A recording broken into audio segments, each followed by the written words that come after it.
2 events. Nikki Childs on the runway and ready for takeoff. All right. That's what they call a handspring style vault. Handspring tight front, a little shorter rotation. You know, I often wondered about this event. How important is your sprint, your running ability, Bart? It's critical. And in fact, when they do these physical aptitude tests, they test the athletes on how fast, how quick they are, what kind of explosive power they have. This vault is judged from a 9.4 maximum start value, and she did have a few execution errors. Not her best effort there.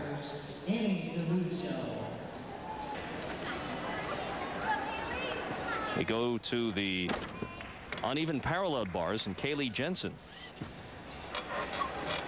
Hayley Jensen coming off the vault where she scored 8.80.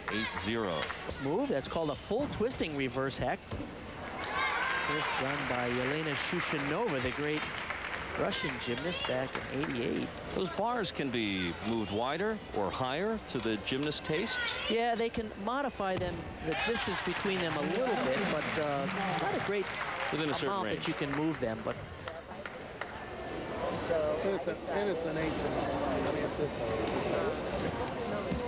first look at Marcia Newby, and this is one of the finer upper echelon athletes here.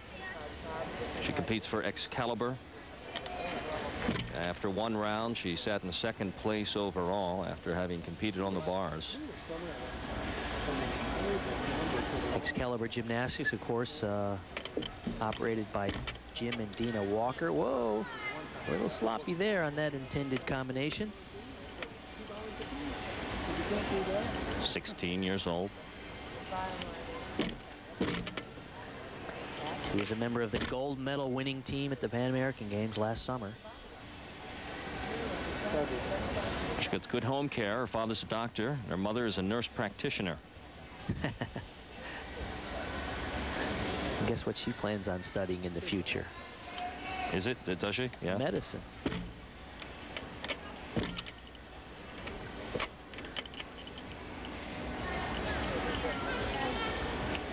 Last year at the U.S. National Championship, she was 9th place in the all-around. Her best finish was on floor exercise, where she was 5th. Oh, that's a nice looking triple twister off the beam. That's not easy to get all 3 twists completed before you land on the ground. There's Jim and Dina.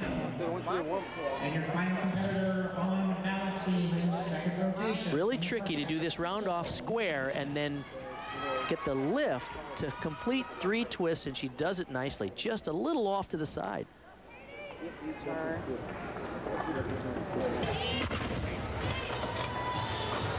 Kate Lieberman on the parallel bars after 1 round was in 4th place after competing on the vault with 9.325. Katie Lieberman.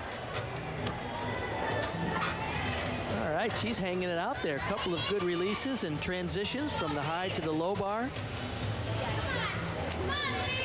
She's from Illinois, the Illinois Gymnastics Institute, where she's coached by Todd Gardner, who's spotting her there.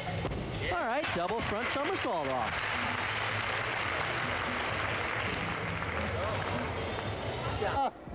Courtney Kupets, one of the stars of this meet and every meet, coming off the uneven bars with a score of 9.6.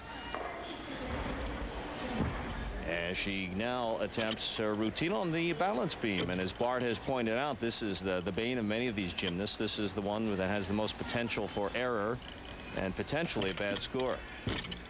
Boy, you wouldn't know it from that start. Yeah, aggressive. Flip-flop, layout, layout. Nice. Boy, that little spin looks so easy, but we've seen a couple of the women wobble on that 360. It's amazing how nervous they get when they get to the simple full turn. You know, they can do these aerials easily, and then a simple full turn sometimes causes the... Does the bar itself get slippery? Well, most of them put some chalk on it, and they have some chalk on their feet to keep them dry. That's the biggest issue, is if your feet get sweaty. Can't wear shoes on this? Some do, actually, but some people feel that they can't point their toes adequately, and sometimes you don't necessarily get the feel of gripping the beam unless you have a bare foot. Yeah. You can see sometimes the gymnasts really using their toes to grab the edges of that beam. Like that right there. Yeah. And it's sort of a leathery texture. Yeah, it's kind of a naugahyde, kind of a porous, suede-like texture. Okay, back handspring, and a double. Wow. Boy. What'd you think of that routine? She's in good shape now. This is a young lady coming back from a torn Achilles tendon. 2 back handsprings to a double. Nice. I'd say she's on the beam, and that was an easy one. But coming back, some of the more difficult events as we go to rotation 3 from Rochester. We'll be right back. About to begin the second half of our competition in rotation 3 of the 4 events that we'll see throughout the evening. In the 2004 U.S. Classic Gymnastics Championships, a qualifying event heading towards the Nationals and then to the Olympic Championships and Olympic Trials. Susan Jackson, all-around score. This is after 2 events, 17.725. Very solid numbers. Now about to take her run on the vault.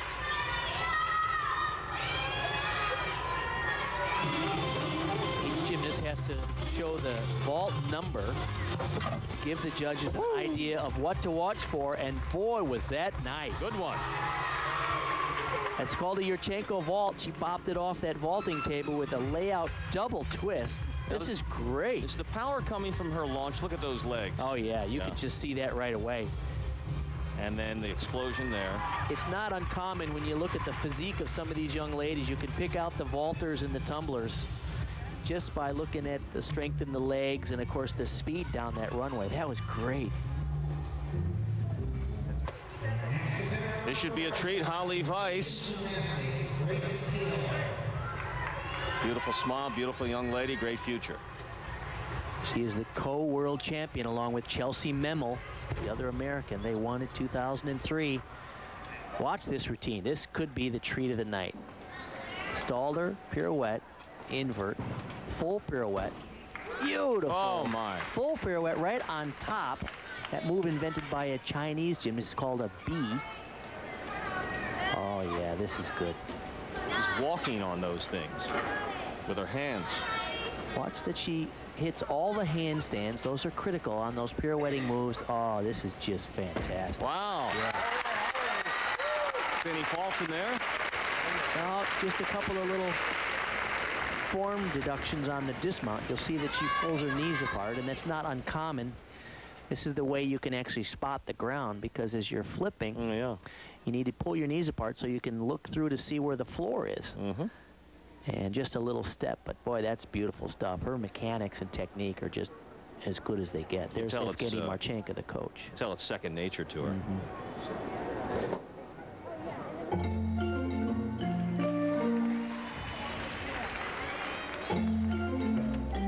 Our next event on the floor exercise, Grace Taylor, overall score through 2 events, 17.3. And she's right on the cusp. The top 14 qualify automatically. She's at 15 after 2 events, 15th place. A few gymnasts before her are already qualified through to the national championships, so they won't factor in today. And the other aspect of this competition is the gymnasts, in order to qualify, need to be in the top 14 here. Plus, they have to score 34.5 in points to be eligible. So even if you are in the top 14, but you don't make that qualifying score, you don't get to go. Grace is an excellent example, because in the other qualifying event, the American Classic, she finished in a tie for 16, so she missed by 2 spots there.